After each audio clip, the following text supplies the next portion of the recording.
ये बलूचिस्तान में ये जो ट्रेन का उन्होंने हाईजैक किया है, ये बड़ा सिग्निफिकेंट है। पाकिस्तान की फ़ौज का स्टाइल है कि वो रंगत दिखाते हैं, वो अपने F-16 ले आएंगे, तोपे ले आएंगे, टैंक ले आएंगे और जनता को, जनार्दन को उसमें कुचल देंगे। ये अब अपनी मौत मर रहे हैं।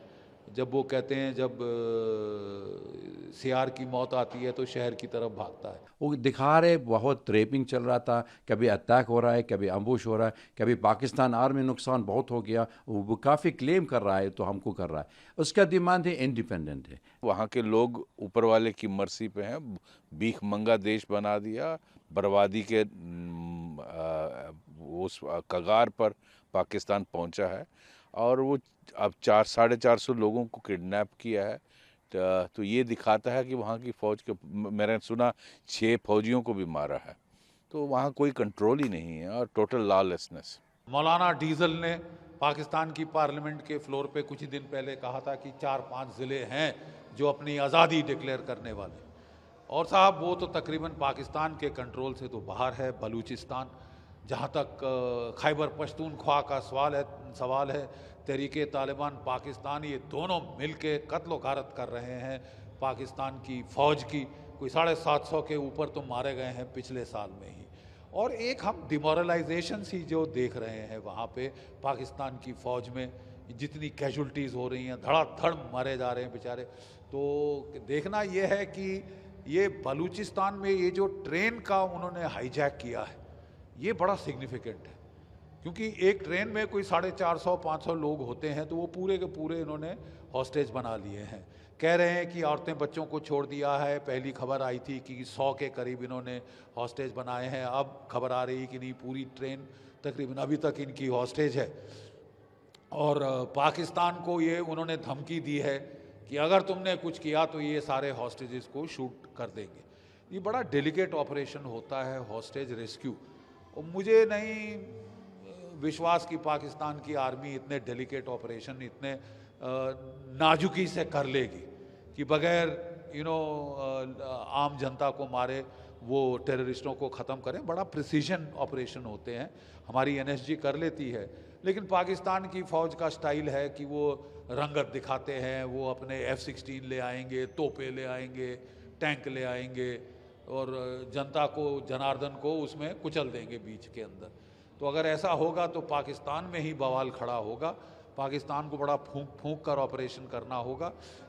ऑलरेडी वो हॉस्टेज नेगोशिएशंस ऐसी हालतों में शुरू की जाती हैं और उससे टाइम गेन किया जाता है, पता करने कौन किधर कहाँ कितने हैं, कहाँ कहाँ है, कैसे इन पे अटैक किया जाए। रात में ऑपरेशन ज़्यादा प्रेफरेबल होते हैं, लेकिन रात में ऑपरेशन जो है उसमें कौन सिविलियन कौन टेररिस्ट ये ढूंढना बड़ा मुश्किल होगा। शायद इनको डे लाइट में करना पड़ेगा। इन्होंने ट्रेन में आग तो लगा ही दी है, तो ये काफ़ी हैम हैंडेड ऑपरेशन मुझे लगता है पाकिस्तान की फ़ौज करेगी, जिससे सिविलियन बेवजह मारे जाएंगे और ज़्यादा गफलत बढ़ेगी। पाकिस्तान की फ़ौज को आपको याद होगा 1971 के बाद पहले तो जनरल टिक्का खान साहब ने बुचर ऑफ बांग्लादेश का टाइटल अर्न किया था वहाँ पे कत्लो-गारत करके। फिर वो बलूचिस्तान 1973 में वो फिर बुचर ऑफ बलूचिस्तान के नाम से वो कुख्यात हुए थे। अपनी फ़ौज के साथ पागलों की तरह टूट पड़े थे आम जनता, आम आवाम पे। अब ये नहीं चलेगा साहब, क्योंकि अब पाकिस्तान को अगर वो ऐसी हरकतों से बाज नहीं आए, जेनोसाइडल मार काट, औरतें बच्चे मारने, सिविलियंस मारने, जब तक वो बंद नहीं करेंगे, प्रॉपर काउंटर इंसर्जेंट ऑपरेशन नहीं करेंगे पिन पॉइंटेड, उसमें साहब आपको सर्जन नाइफ लगाना पड़ता है।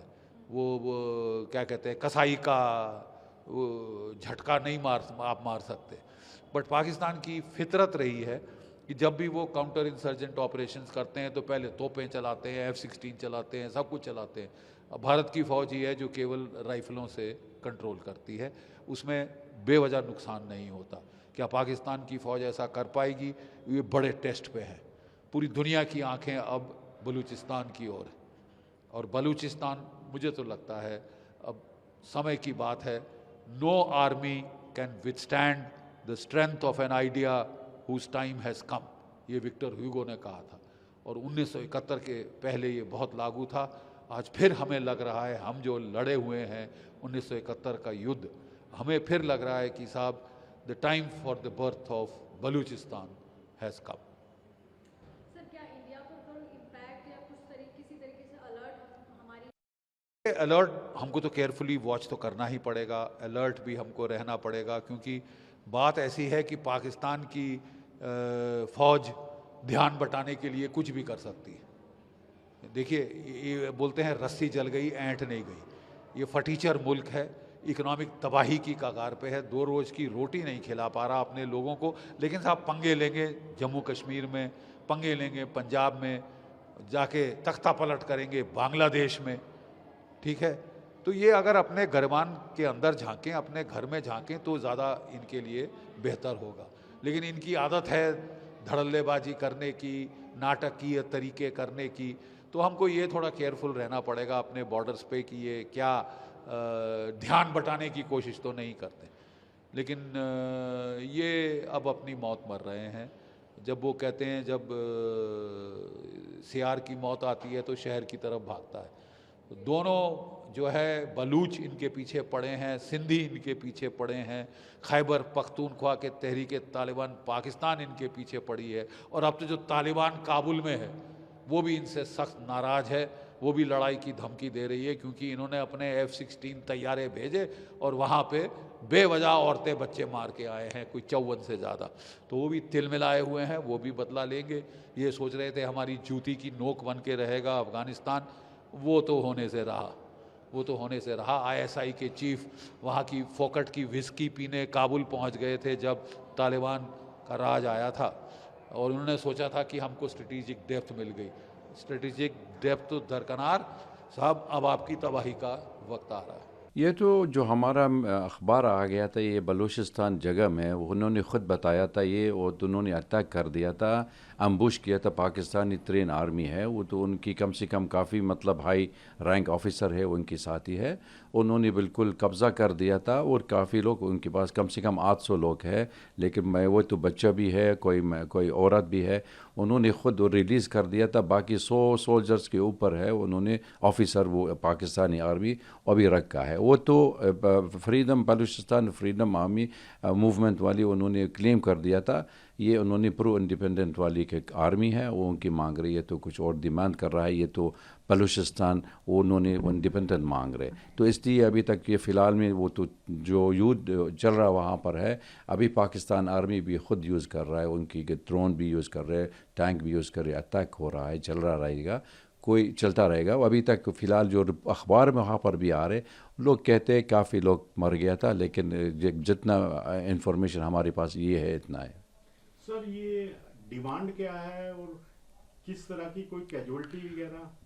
देख डिमांड है, ये तो हमेशा जिस वक्त में उन्होंने पाकिस्तान मतलब 7 मार्च में 1948 उसी वक्त में जब तक सब कॉन्टिनेंट डिवाइड हो गया, मतलब इंडिया पाकिस्तान बन गया था, उसी के बलूचिस्तान के प्रोविंस के अंदर पाकिस्तान के अंदर उन्होंने कब्ज़ा कर दिया था, पाकिस्तानी है। और तो इसलिए बलूची से बिल्कुल मानते नहीं है, तुम बिल्कुल कह रहे हमारा इंडिपेंडेंट है स्टेट में, तो मांग रहे। उसी के वक्त में वो उन्होंने इंडिपेंडेंट मूवमेंट शुरू हो गया, तो इसलिए वहाँ पर ये तो काफ़ी एलिगेशन कर रहा है, ये तो हमारा लोग बहुत नुकसान हो गया, मारने के लिए पाकिस्तान आर्मी है, जैसे हाईजैक भी कर दें, मिसिंग हो रहा है, और एक्स्ट्रा जुडिशियल किलिंग भी हो रहा है, तो काफ़ी सफ़रिंग हो रहा है, और रेपिंग भी कर रहा है। लेकिन पाकिस्तान आर्मी ये वो डिनाई कर रही है, तो बिल्कुल गलत बोल रहा है, लेकिन किसी को मतलब ये कन्फर्मेशन नहीं हो रहा।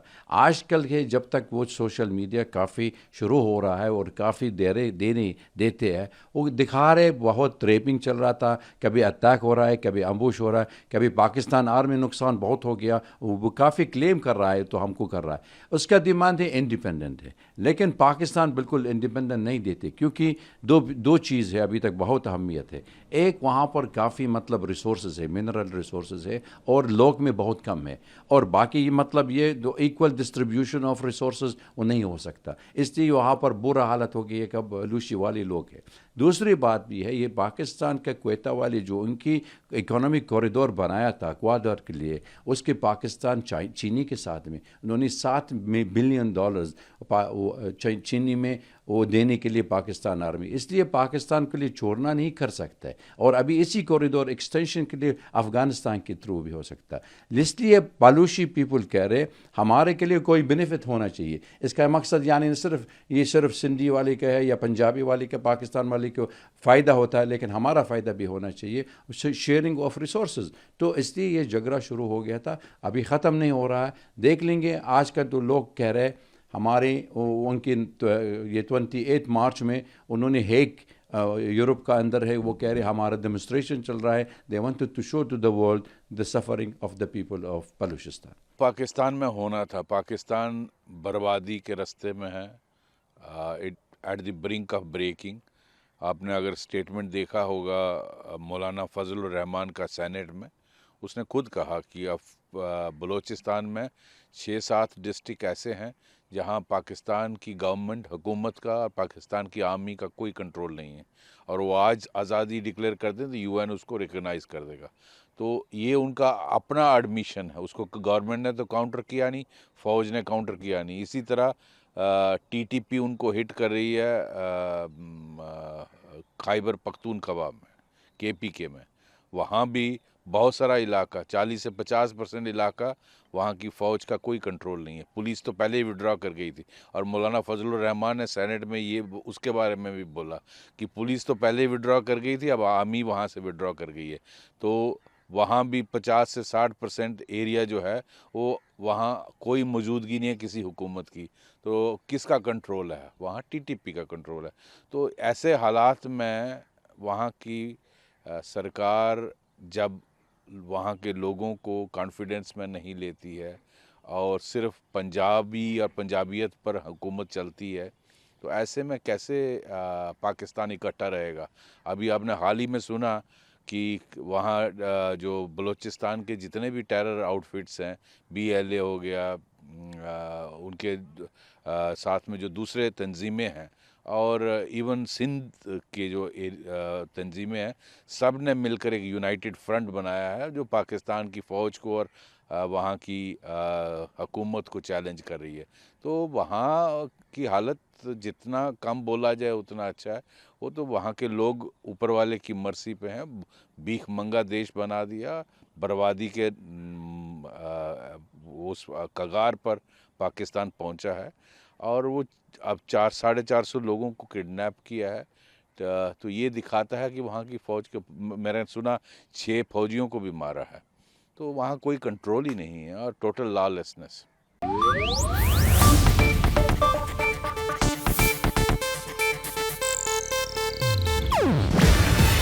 ಇದು ಏಷ್ಯಾನೆಟ್ ನ್ಯೂಸ್ ನೆಟ್ವರ್ಕ್ ಪ್ರಸ್ತುತಿ. ನೀವು ನೋಡ್ತಿದ್ದೀರಾ ಏಷ್ಯಾನೆಟ್ ಸುವರ್ಣ ನ್ಯೂಸ್.